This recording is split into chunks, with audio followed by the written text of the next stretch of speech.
the Temple Mount looks like 2,000 years ago. Okay? But I had ignored the model for a moment and kind of, can you see the wall that is lit up in yellow light right in front of us? All the way beyond. Oh, if I stand here and I tell you to look at the wall over there.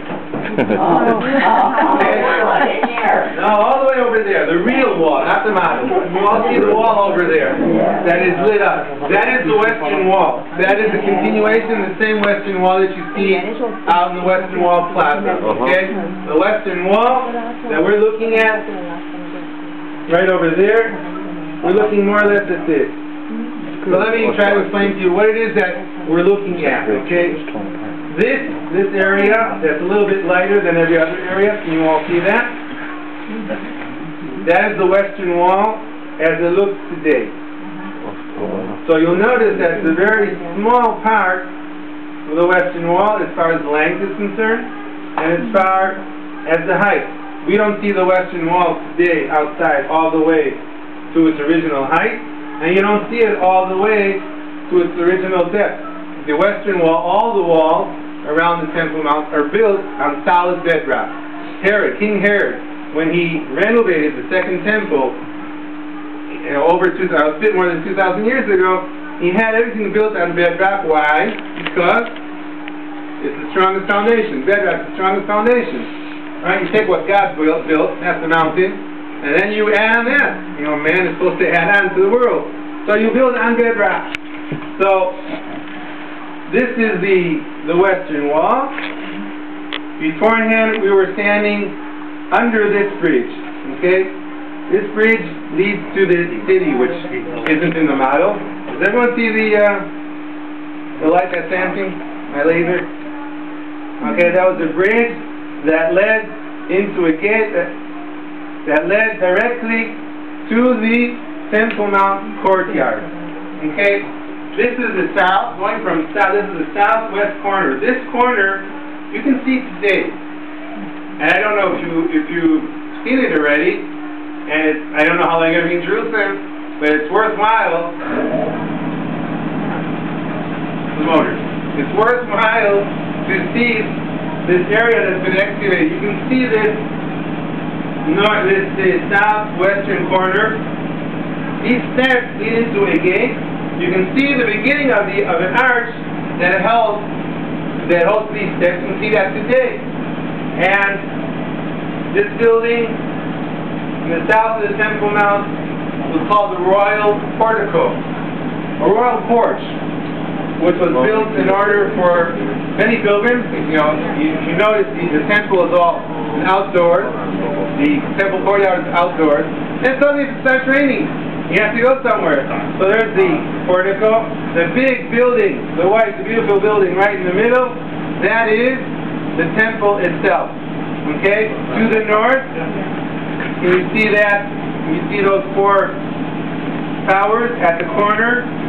That is a huge fortress called the Antonia, which is a fortress that protects the Temple Mount. You can see beyond this Western Wall, you can see another wall, another rectangle of wall.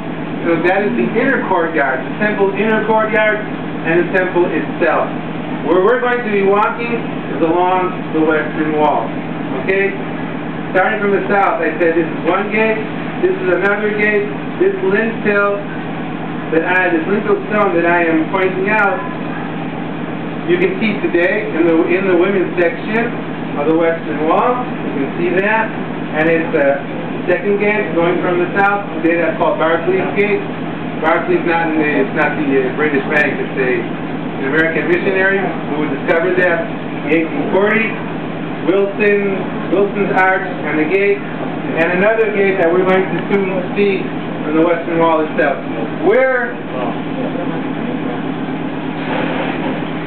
That's what it looked like 2,000 years ago. What does it look like today? Okay, the lights that have lit up express where the Western Wall is today. What you see in pictures, what you see outside, that's all that you can see today. That is because the entire neighborhood has been built adjacent to the western wall, and that neighborhood is coming up right now. It takes a long time to build a neighborhood. There it is. Oh. That's cool, huh? I never really go to this model, but it's cool. Okay, this is the western wall we know today, the plaza, the section that's farther back. Where are we? Okay, that's the western wall. These are where the excavations are.